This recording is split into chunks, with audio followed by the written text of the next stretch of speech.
Hey, Jason, Yes, Justin. what kind of bird you got on your shirt there? I don't even know. What is it? A macaw? It's a macaw. Sure it is. I was looking to my wife for confirmation, but she don't know either. I said it's cuckoo. It's a, that's the one in the shirt, not on the shirt. Fruit Loops. That's what I was thinking. It was Fruit Loops. What? It's definitely not a toucan, but it's very Well, colorful. well, like my Fruit shirt Loops. would have to be a 3-can, maybe a 4-can.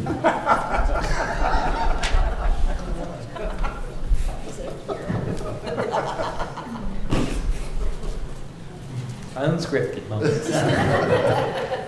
I don't think I've ever left you speechless before. You've done it to me a number of times, but that's not the way that usually goes. All right. Well, it's good to have you back. It's good to be back for, again, I Who am knows how always, long? yeah, the fields may call me. All right. The harvesters are. The fields few. are white unto harvest. Yes, and the Okay. harvesters are few, so. All right. Well, we'll enjoy you for as long as we get you. So we reviewed a little bit last week over what we've done in John months ago, and now we're ready to kind of pick back up. So what do you say we start with a review real quick? Sure. Okay. So I like going over the lists that we can kind of keep before us and help us remember kind of some things that are central to John's gospel, the reason that he wrote, so to speak.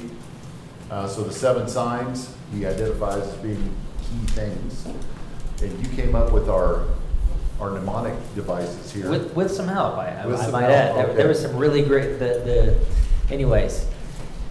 Yeah, so water to wine, that's a good one. I like that one. That one's easy. And then this one gets a little trickier. Nobleman's son is sick. So that is 4 S's to remind us it's in chapter 4. The invalid Yes. at Bethesda. So the V is a Roman numeral 5 for chapter 5. And then Jesus feeding the 5. This is where they start getting a little dicey here. Feeding the 5,000 plus Jesus. That's 5 plus 1 is 6. 5, so you got to use a little license there on that one. And I couldn't even remember why the W's were weird on this one. Somebody Because last it's week had 3 to tell me. plus, yeah, I 3 remember. plus 3. Somebody else remembered. If you turn the W sideways, if you tilt your head this way, then they look like 3s. So water, walking on water is 6. All right. Maybe if he's on the water and Peter started to sink, so it was the deep 6. I don't know, maybe that one. All right. If that's what you need to do, Okay. go ahead. That Go just ahead. made sense to me because, All right. W's, especially in sign language, it's 3. And so, If you do it gangster style, it's 3. what, 1, 2, 3, and that's Yeah. the W in sign Okay. language, but All right. anyways. Okay, so the blind can see, Take the C, exclamation point, number 9. number 9. And then Lazarus alive again, Chapter 11. chapter 11, 2 L's. Lazarus alive again, kind of being capital L's. Anyway, all right, that works. The 7 I ams, and we don't have a handy dandy thing for that, but just I am the bread of life, I am the light of the world, I am the door, I am the good shepherd, I am the resurrection and the life, I am the way, the truth, and the life, and I am the true vine. A couple of those we haven't even got to yet, so we'll get those shared in later chapters 14 and 15, where we can talk more about those.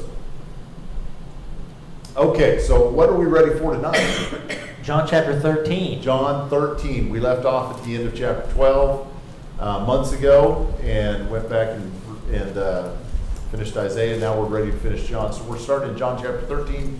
A quick outline of John 13 might look like this. I just kind of outlined it the way the chapter headings in the New American Standard makes it happen. So John 13, 1 through 4, observing the Passover. In verses 5 through 20, we're going to see Jesus washing the disciples' feet and getting a little commentary on that from Jesus. Verses 21 through 30, Judas will depart.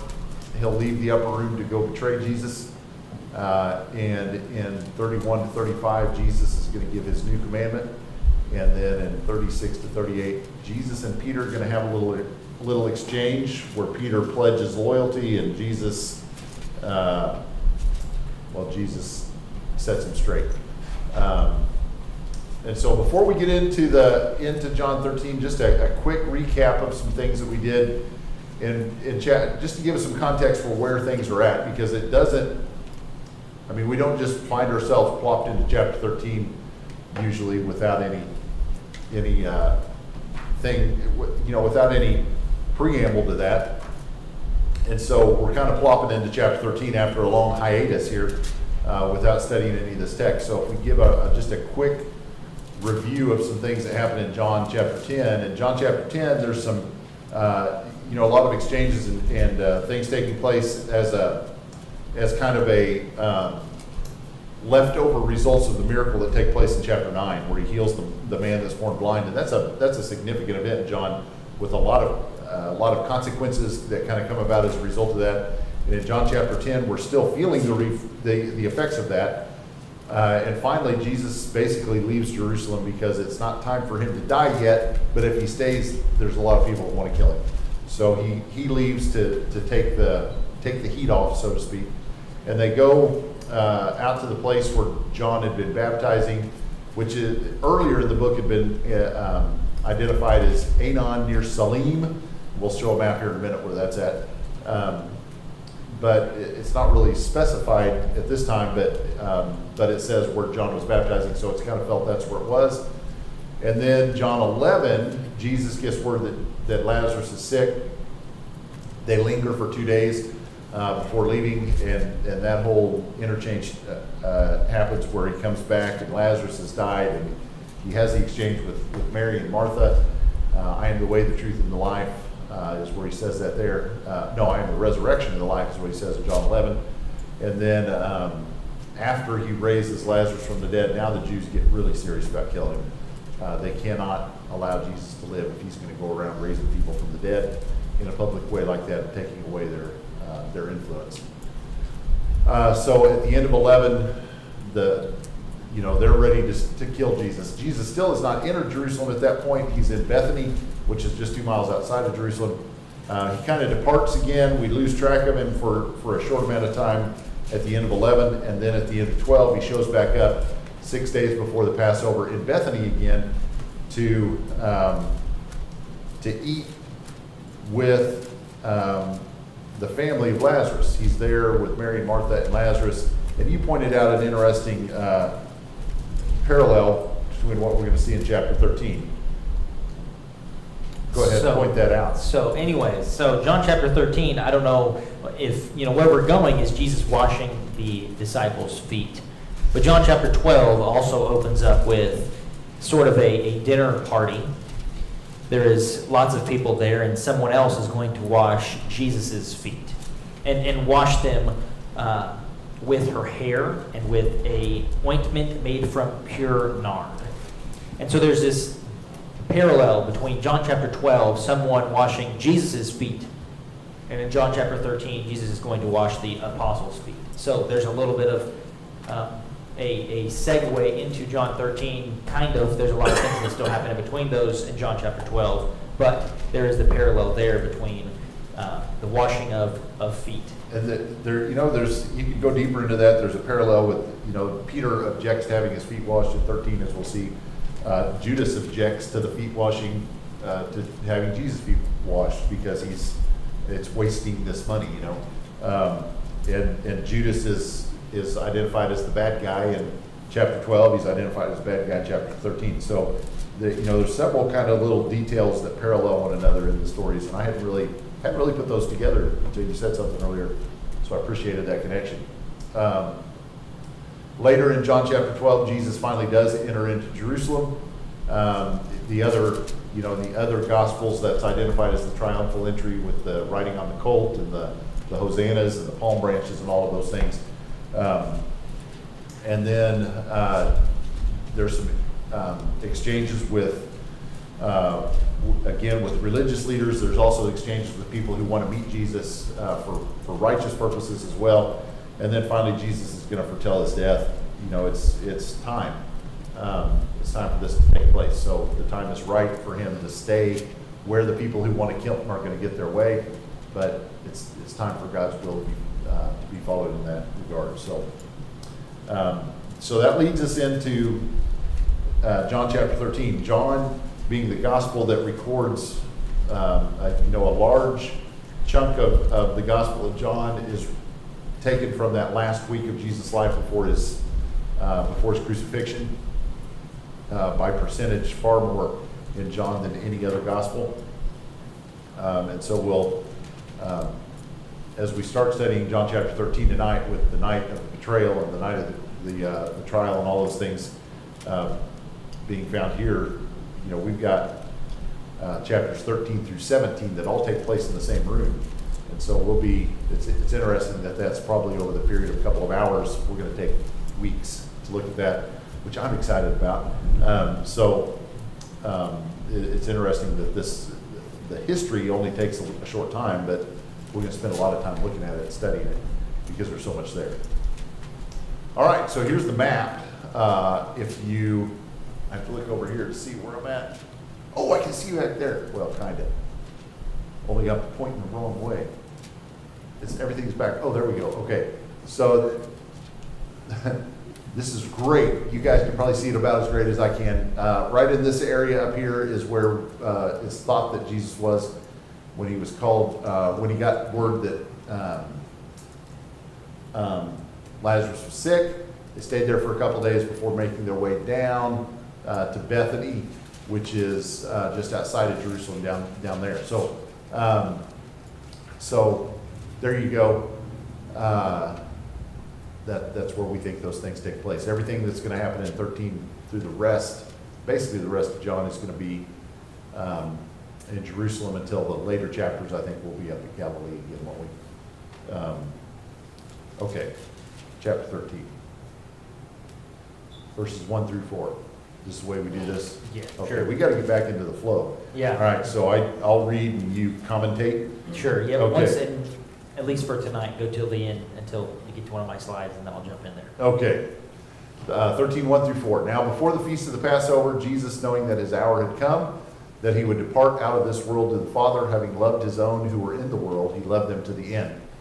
During supper, the devil, having already put into the heart of Judas Iscariot, the son of Simon, to betray him, Jesus, knowing that the Father had given all things into his hands, and that he had come forth from God and was going back to God, got up from supper and laid aside his garments, and taking a towel, he girded himself. So, breaking this down bit by bit, Jesus, before the feast of the Passover, when Jesus knew that his hour had come, my bullets there should have been reversed. But we're going to talk about his hour a little bit first, because I think it's a very important moment. Again, this his hour is obviously not just a single this hour.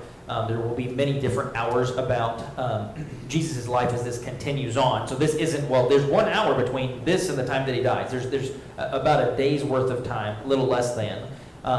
From right now, in 24 hours, he will have been crucified. In the story, his hour has come. I think that's really important for us to kind of key in on that his hour is not Judas's hour. His hour isn't the hour of the Pharisees or the people seeking to kill him. His hour, this is something that he has set up. This is something that he has been foretelling about. In the last chapter, it talks a lot about the Son of Man lifted up. And so Jesus wasn't a victim of a plot. Jesus wasn't the victim of a scheme. Jesus was the master behind everything. And when it says that all things had been placed into his hands, again, I think that one of the things that's going to come up later is that if the disciples, what Jesus, I believe, is doing at many different times, and if you go back and you can reread lots of different parts of Jesus' life with his disciples, is he is kind of reassuring them that even when the worst happens, even when I am lifted up, even when I am crucified, I am still God. Because if you were following this great teacher and all of a sudden, out of the blue, him not knowing anything, he is just murdered immediately. It's like, well, obviously his message was false. Obviously he knew nothing. He did not know the future. He was not from God because there was no power there. And so when Jesus is killed, if you look back with hindsight and say, you know what? If Jesus knew nothing about this, if Jesus did not know that this was coming, then did he have any power or authority at all? And I think what he's doing is he's saying to his peoples, he's saying, yo guys, this terrible thing is going to happen, but it's my hour. It's on my account. It is something that I am setting up. I am not only going to allow this to happen, but I'm going to set in motion some of the things that causes it to happen. And so this is Jesus' hour. This is the hour that he is going to save the world. And I think that is very important to think about, that Jesus knew that his hour had come to depart out of this world. I think, and I was just Googling it because I knew there was a verse somewhere that said something that related, and it's in John chapter 12, verse 27.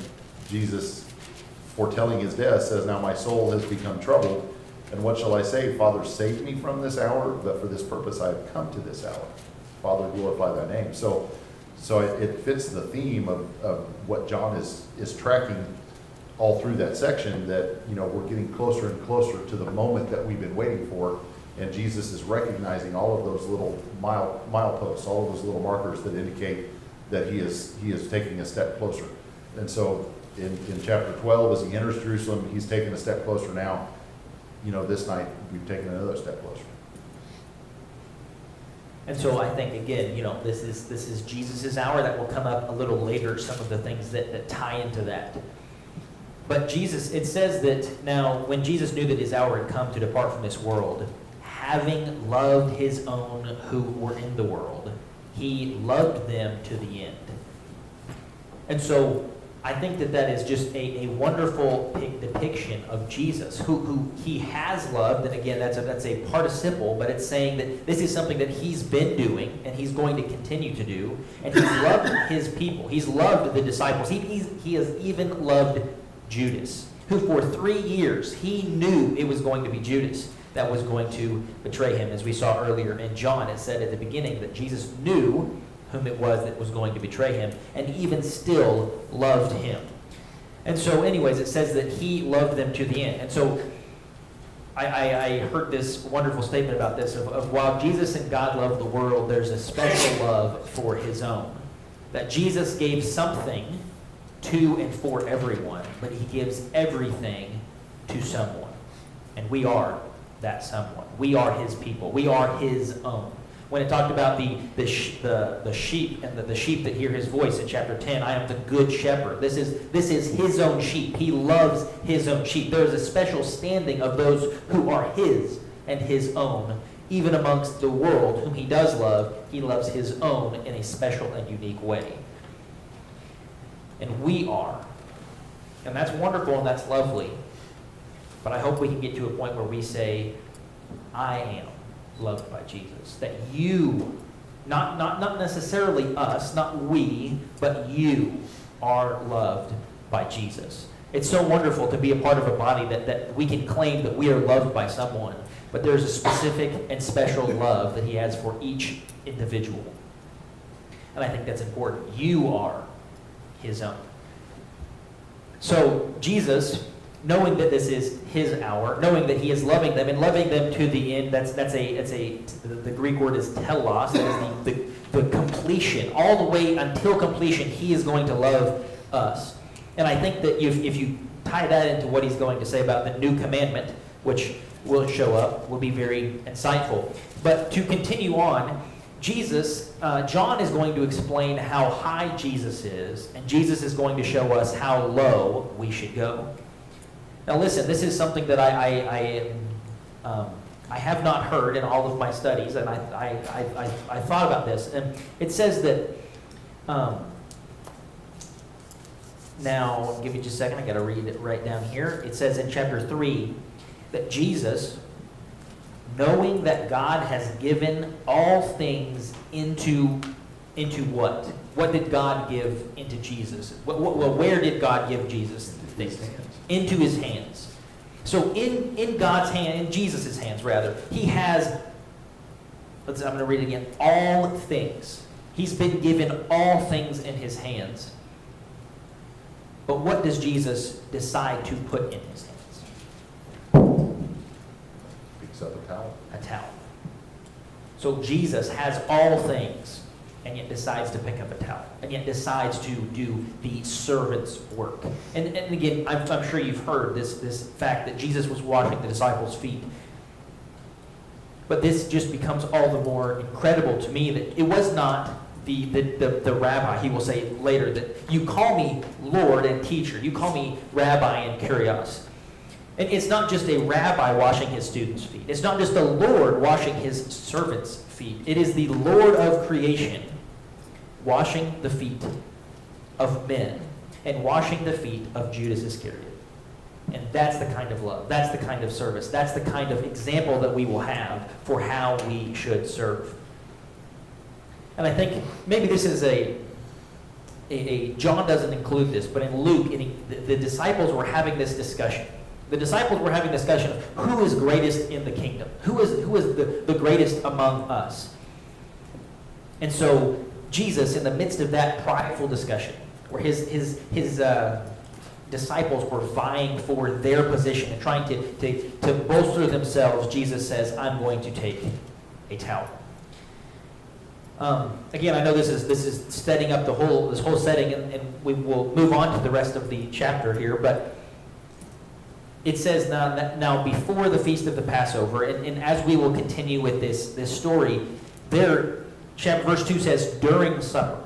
So during supper. Now, the things that I have read have said that it is customary in that time for there to, when you get to a house, for someone to be there to wash the feet of the people present. Now, if there wasn't a servant or someone, you would wash each other's feet, kind of. You would kind of help the process along. But the disciples did not want to humble themselves or humiliate themselves in the eyes of Jesus. They're having this discussion about, well, who's the best? Who's the greatest? Well, obviously you're not the greatest, so you deserve to go wash all of our feet.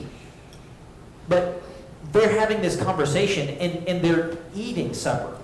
And so this conversation has gone on at least for a while, or if it had ceased at the time, they have still been eating supper. Now, I don't know if you, it will say a little while later that the apostle or the disciple whom Jesus loved was reclining on his chest, but they're not sitting at tables. They were reclining on essentially a coffee table. There's a special fancy word for what it was, but it was just it's just a tiny table where they're reclining at. They're sitting at this table, and the things that I have read and have looked at have said that when you're sitting at this table, you're kind of laying next to a bunch of other people, a bunch of other men, and I don't know about you, but somebody's gross and nasty, stinky feet in my face wouldn't make it very appetizing to eat the meal.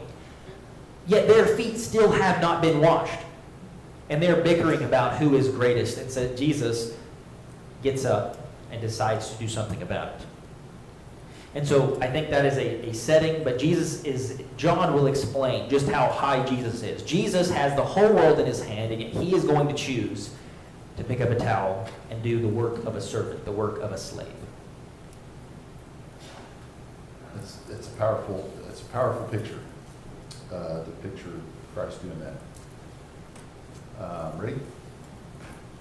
Verses 5 through 11, then he poured water into the basin and began to wash the disciples' feet and to wipe them with the towel with which he was girded. So he came to Simon Peter, and he said to him, Lord, do you wash my feet? Jesus answered and said to him, what I do you do not realize now, but you will understand hereafter. Peter said to him, never shall you wash my feet. Jesus answered him, if I do not wash you, you have no part with me.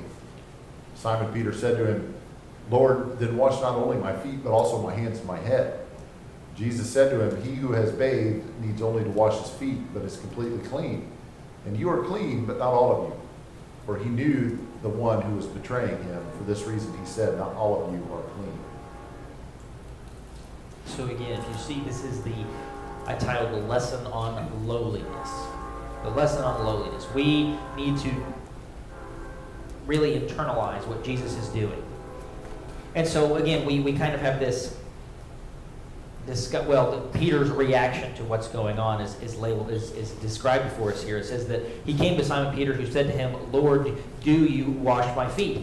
And then Peter says, "You shall never wash my feet." This is, again, it's a double negative. It is that this shall never happen ever. I'm not going to let it happen ever. And sometimes, Peter, he seems to be somewhat on the right track. Somewhat this idea that, well, Lord, you are above washing my feet. You are far above doing that for me. Peter, the one who has said, "You know what, God, you are the Christ. Whom else shall we go for the words of life?" And yet Peter here is missing this mark, missing this idea. Peter will not allow Jesus to serve him. And I think for us, there's an application here. Sometimes we need to understand that refusing to accept the service of Jesus and the service of others can be the greatest marker of pride. If you're not willing, if you're not able to be served, then again, maybe that's looking at this in a different way. But Peter is saying, you shall not wash my feet. I am unwilling to be served by you. And again, maybe that could have come from a place of, well, Peter didn't think that Jesus should lower himself to that status. But Jesus told him if he didn't let him, he has no part with him. But Jesus told him that, yeah, if he does not allow Jesus to do this, he has no part with him. And the spiritual implication, I believe, of this is Peter. And again, there's a lot of things that are going to go into this. Jesus has not yet died. But even Peter, with all of these great spiritual experiences, he saw Jesus on the Mount of Transfiguration. He is, again, the one who said, "Jesus, you're the Christ, you're the one with the words of life." He's the one whose feet have literally been walking on water. His feet have walked on water. And yet, I think that there's this spiritual implication that says, if I do not wash you, if we, everyone, do not and cannot humble themselves and admit and allow Jesus to cleanse them, then they have no part with him. So how does that, I was just thinking, how would that compare with being baptized? If we don't think that we need to be baptized, then we have no part with him. I think there might be a parallel there as far as the cleansing and the washing, but I think the humbling is the key here. That, thinking of the lead up to this, where they refuse to humble themselves appropriately to begin with, and then it's almost like Peter is trying to repent of that past mistake of not humbling himself enough to begin with, by now humbling himself in a different way. Lord, I'm not going to let you wash my feet, which is on one level an act of humility, but it's not the humility that Christ requires in that moment. He requires now that you humble yourself to accept what I'm giving you, and so we can refuse humility in lots of different ways. And I think Peter and the other disciples at first refused humility in not washing each other's feet. Now it would be a different refusal of humility to refuse to allow Jesus to let him wash your feet. I think Judas, which we'll talk more about, I'm sure, as we move on, but Judas, I think here, what is Judas thinking as Jesus washes his feet? If this guy really was the Messiah, there's no way he'd be doing this. This is the person that I want to see deliver me or deliver our nation would not do what Jesus is doing right now, and so he's not worth following. And so I think Judas is another case study in humility or refusal of humility. But Jesus explains himself. Oh, for sure. Yeah. Points out. Yeah. What he's really up to. Yeah, and he does, and Jesus is going to give Jesus is going to tell us what this is all about later. I almost put on a slide later. It's not about the feet, but I took it off there because I didn't think that was captured the gravity of the moment. But it's really not about the feet. It's never about the feet. It's about the humility. Submitting. Yeah. Submitting. The we feet have are. to submit to God's way, Right. not ours. Yeah. Right? And so in this case, the feet are an illustration, the feet are a vehicle to demonstrate the submission, the humility. Jesus demonstrated it in lots of other ways throughout his life, but this is how he submitted it. He's demonstrating it in this instance. Go ahead. I don't know. It's one of those where I started talking, I'm not sure where I want to stop, so I'm just going to stop. Well, I think, again, in some way, Peter is trying to say, well, one of the things that I had read was that Peter thought that he might have had the solution, the answer. When Jesus started washing feet, Peter thought, well, we're not supposed to let this happen. And so we're supposed to say, the right answer is saying, Jesus, you don't wash mine because you're too good for that. And maybe that's what Peter was thinking. But again, putting thoughts in someone that is always an interesting and futile endeavor at different points. But Peter, he will say after, you shall never wash my feet. Jesus says, if I do not wash you, you have no part with me. And so Peter will just jump in and say, you know what? Then Lord, then not my feet only, but also my hands and my head. And so again, I think Peter is having this all in. I am 100% ready to, and he will say later, I will die for you, Jesus, at the very end of the chapter. And that was his response to this interaction that Jesus had instigated. But Jesus said to him, the one who has bathed does not need to wash except for his feet, but is completely clean, and you are clean, but not every one of you. Some people, as Teresa was saying, would tie this to salvation in different ways. Now, I don't necessarily know if that is what I would... This is maybe, like Jason said, paralleling it. Yeah.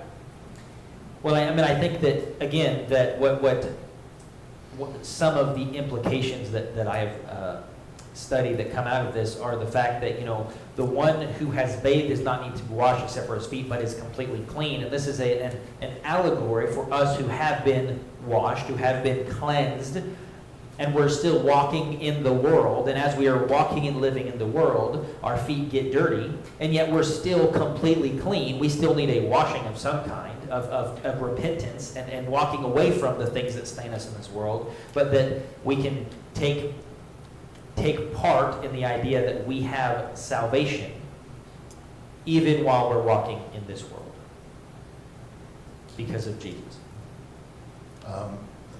Yeah, I think the parallels there are definitely in the idea of submission to the will of Jesus and to the to submitting to his desire for what we should do, and not taking the attitude of I have a better way, Jesus. That's kind of what Peter was saying. I have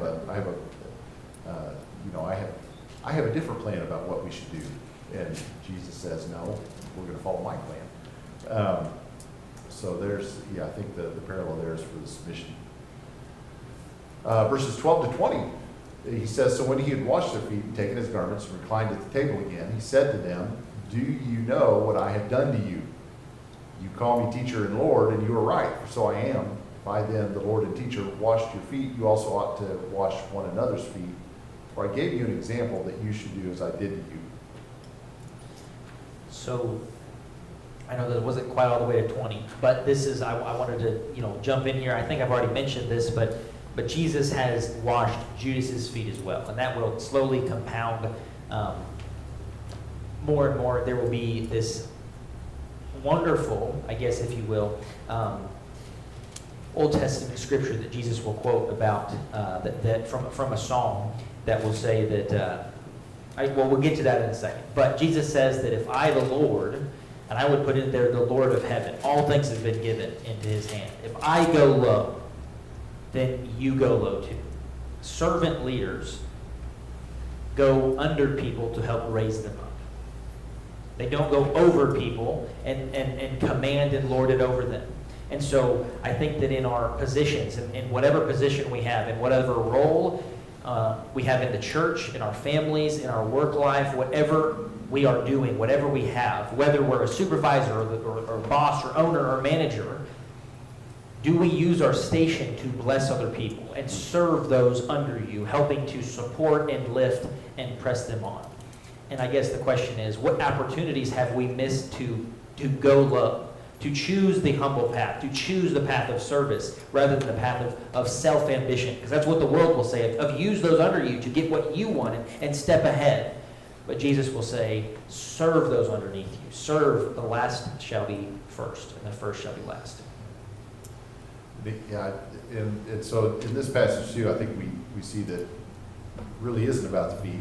Some people try to make this an example that, well, we need to be doing actual foot washing services or those kind of things, and there are groups that do that, and they point to this, and Jesus says, I think by him asking the question or saying, do you know what I've done for you, tells us that's not what it was about. Because if it was just about foot washing, well, yeah, we get the picture and we can move on. But the fact that he goes into an explanation and talks about things that are greater than that lets us know that it's not about the what of what he's done. It's about the motives behind it. It's about the attitude and the choices that he makes that lead up to that that make it much deeper and much more important than just washing feet. Jesus always has a spiritual application to everything. He's always got a much bigger picture in mind than sometimes what we see, for sure. He's got an eternal view of things that sometimes we miss. Okay, for 16 through 20 then. Truly, truly, I say to you, a slave is not greater than his master, nor is the one who is sent greater than the one who sent him. If you know these things, you are blessed if you do them. If I do not speak to all of you. I know the ones I have chosen. But it is that the scripture may be fulfilled. He who eats my bread has lifted up his heel against me. From now on I am telling you before it comes to pass, so that when it does occur, you may believe that I am he. Truly, truly, I say to you, he who receives whomever I send receives me, and he who receives me receives him who sent me. So I think, again, I have already given away this slide, and so it will hopefully relatively help us move on. But Jesus is predicting Judas's betrayal, and not even necessarily predicting at this point because it's already in the process of happening. But Jesus is saying that, my disciples, when you're looking back on this, I am telling you this now before it takes place, so that after the fact, so that when it does, you may still believe that I am he. I am still the Lord of heaven. I am still the Christ, the Son of God. I still have everything in my hand, even if it happens, even if this should occur. And so he says, truly, truly, I say to you, whoever, that last piece there, that truly, truly, I say to you, whoever receives the one I send receives me, and who receives me receives the one who sent me. When else is this language, this sending and receiving, used? Well, he sent them out on a commission. The commission. Yeah, the Great Commission and the Limited Commission. And I think what he's trying to say is, even if I die, even if and when I am crucified, your commission still stands. That even though there is a plan to kill me, that there is still future plans that I have. There are still future things that I want you to do. It's not all going to crumble and fall apart when this crucifixion happens. This is part of the plan. This has been part of the plan. And there is a plan that will continue after it. The earth is going to be shaken, but my plans are not shaken. And he's been telling them some pretty direct things all along.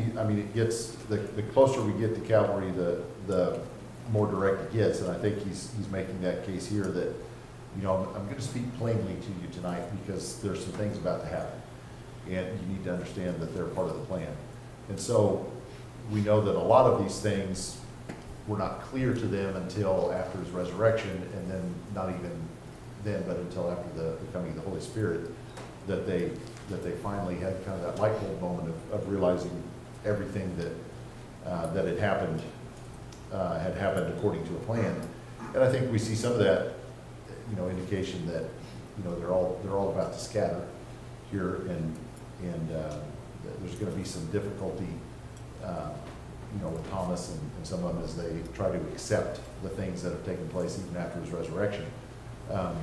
So he's doing all he can for him, but the events that are taking place are so big that they can't necessarily wrap their little minds around those things until they get some help from Jesus later on and the Holy Spirit. Can you go back 2 slides? 1 and 2. So I just had this realization while I was reading this, but it says that, truly I say to you, a servant is not greater than his master, nor is a messenger greater than the one who sent him. At the end of this next section that we're going to go into, Jesus sends Judas. He says, whatever you're going to do it quickly. And so Jesus, I think, and maybe this is a little stretch of what is trying to be said here, but the messenger is not greater. The one who is sent is not greater than the one who is sending. And so Jesus is saying, in this time when I send Judas away, I am the one that is saying, this is something that I have ordained. This is something that has been prophesied about, and that I am still the one that is greater than Judas. Judas is not overcoming me in some way. I am still master over the situation. That's a neat, yep, I think you're onto something there. That's a good parallel there. Because we have to realize that as well for us as those who are being sent, that we do represent him, that we're not greater than he is. But Judas wasn't greater than him just because it seems in the moment that he won, the death of Jesus. Next section. Okay, 21. When Jesus had said this, he became troubled in spirit, and testified and said, truly, truly, I say to you that one of you will betray me. The disciples began looking at one another, at a loss to know of which one he was speaking. There was reclining on Jesus' bosom one of his disciples whom Jesus loved. So Simon Peter gestured to him and said to him, tell us who it is of whom he is speaking. He, leaning back thus on Jesus' bosom, said to him, Lord, who is it? Jesus then answered, that is the one for whom I shall dip the morsel and give it to him. So when he had dipped the morsel, he took and gave it to Judas, the son of Simon Iscariot. After the morsel, Satan then entered into him. Therefore Jesus said to him, what you do quickly. Now no one of those reclining at the table knew for what purpose he had said this to him. For some were supposing because Judas had the money box that Jesus was saying to him, buy the things you have need of for the feast, or else that he should give something to the poor. So after receiving the morsel, he went out immediately, and it was night. So the disciples wonder who it could be. And in other gospel accounts, they will say, is it I, Lord? Is it I? They will be insistent on who among us, we've been living together for the last 3 years doing different things. We've been sent out on commit. Who is it, Lord, that's doing this? And so I think that it is important to note that Judas is going under the radar. That his deceit and obviously John will say back in John chapter 12 when he was talking about Judas said, why was this ointment not sold and given to the poor? Chapter 12 verse 6 said he said this not because he cared about the poor, but because he was a thief. I think that again is a hindsight maneuver. The disciples aren't like, Jesus is like, there's one who's going to betray me, and they're not all like, Judas. No, it's just they're all like, who is it? Is it me, Lord? And so they're still wondering who it is. There was a funny, interesting note that I put in that I saw here on Simon Peter mentioned to the disciple, to John, to ask Jesus. And so there was this deal that even Simon needed someone to help him reach Jesus. So anyway, that was one thing that I thought was funny. Anyways, a couple different things to note in this portion here.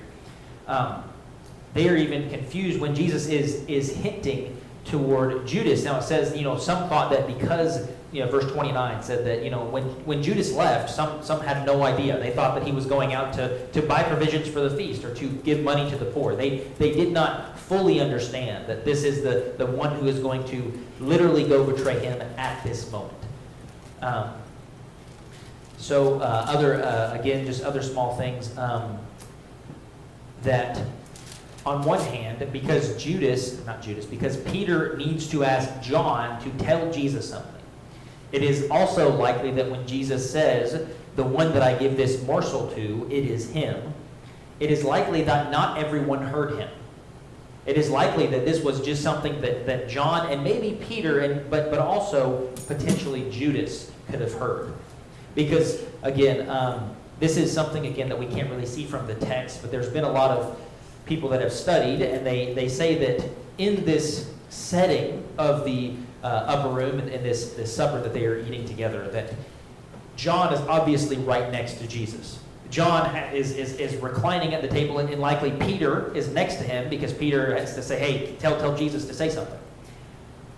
But when it says that when he dipped the morsel, he gave it to Judas, it is likely, again, this is an extrapolation of the text, that Judas was the one sitting directly to Jesus' right.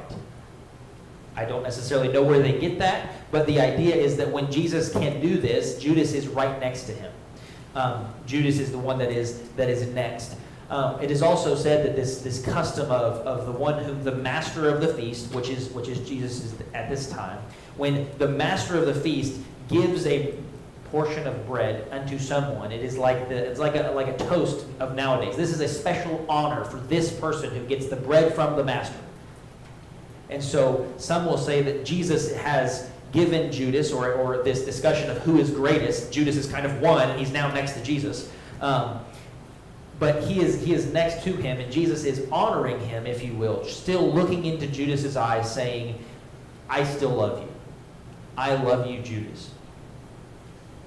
Even though I know what you're going to do quickly. So anyways, I think those are interesting information, but it is not explained explicitly in the text. But what is said is, so after receiving this morsel of bread, Judas immediately went out, and it was night. Judas is not going to see the light of the sun again. After this night, he will go and end his own life. And so, take of that what you will, but this is the last time that Judas will see the sun. This is the last time that Judas will see sunlight, and some will go as far to ever see sunlight, because of his sins have condemned him to a place where there is no sun. And so, make of that what you will, but it is now night, and Judas is left. I think it's interesting in verse 21 that even though Jesus knew what was going to happen, he was still troubled, and he was still human and troubled by what was going to happen. Yeah, and that kind of parallels again, he says back in 12:27, now my soul has become troubled. So, Jesus shares even there publicly that he was feeling something that we don't often associate with Jesus. Just that disorientation, or that feeling of that pit of the stomach feeling that we get when we are facing something that is difficult. And Jesus, I think, felt that. Indicates to us that he was fully human. He knows what we're going through when we face those difficult trials and troubles in life, because he's faced them himself.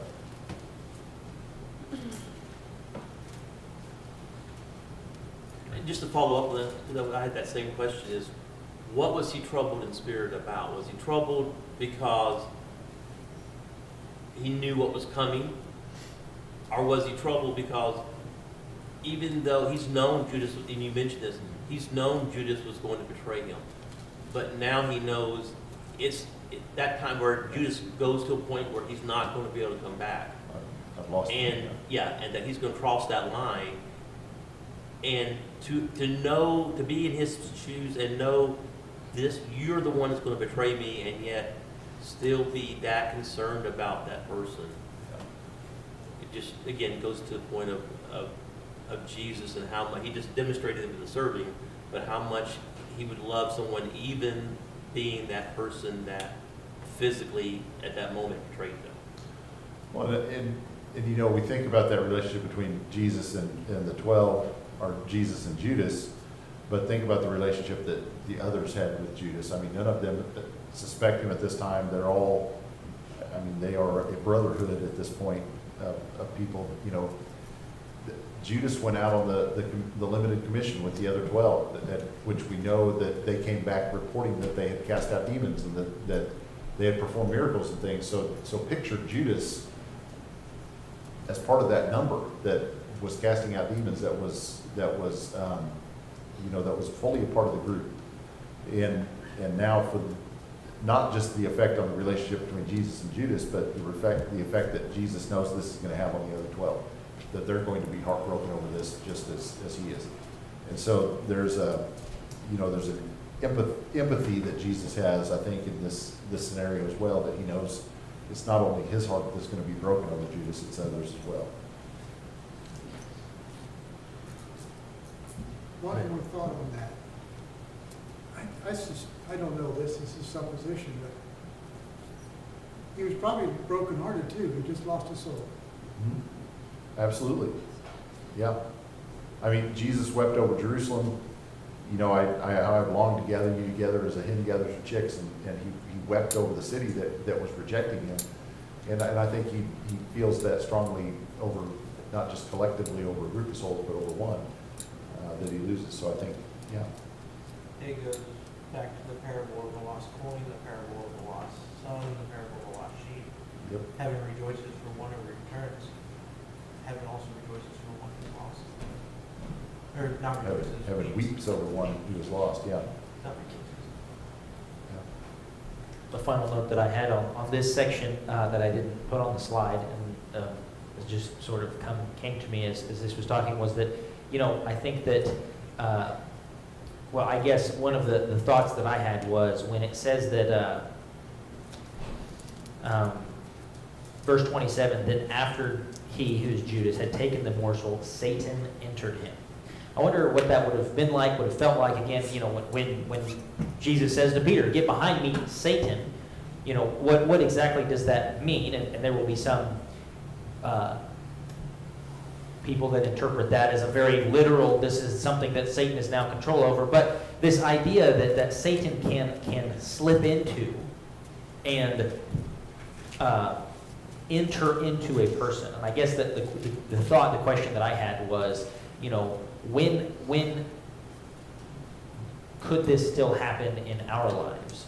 And I think that, again, taking all of this a step back, summarizing very briefly all of these thoughts, was, like Pharaoh, Judas had chosen to be a thief. Judas had chosen to love money, chosen to do all of these different things. And as Judas is choosing to do these things, his heart is slowly becoming hardened. And as it says with Pharaoh, his heart was hardened, and then God hardened it later, but that is because of his again, thinking about Romans 1, he has made this decision so many times that he has given himself over. His thoughts and his mind and his body have been given over to the devil because of the things that he has chosen to do consecutively. And so Judas was not necessarily someone that could say, well, like Paul says in Romans chapter 2, well, or I guess it's Romans 3, that, you know, my unrighteousness was what was used to crucify and bring the righteousness of everyone else. Because of what I did, Jesus was crucified, and if I had not done it, God, I was a pawn in your hand, you made me do it, and I didn't have any choice in the matter. But I think that's backwards. Judas had a choice. Judas hardened his own heart. Judas knew what he was doing and willfully chose to deny God, to deny Jesus, and pursue his own selfish gain. I think you did a good job of explaining that. You know, Satan can't enter a heart that's not open to him any more than God can enter a heart that's not open to him. So God does not force us to accept him, to yield to his will. Satan cannot force us to yield to his will. And so Satan entered Judas' heart because Judas opened his heart and allowed it to happen.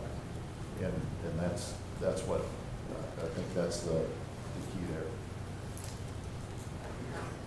It's a little bit of conjecture, but you wonder what it was about getting the bread that triggered Judas. And, you know, the thought that, yeah, you're going to give me a piece of bread, but I'm going to get more than that out of you. I'm going to get money out of you. And that's truly turning this head.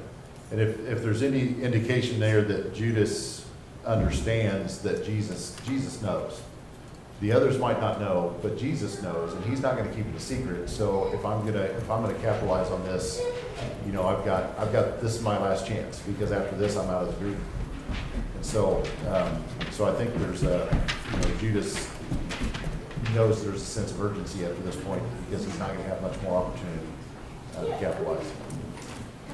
We will pick up with verse 31 next week. well, it loses its momentum, but Jesus says, love others as I have loved you.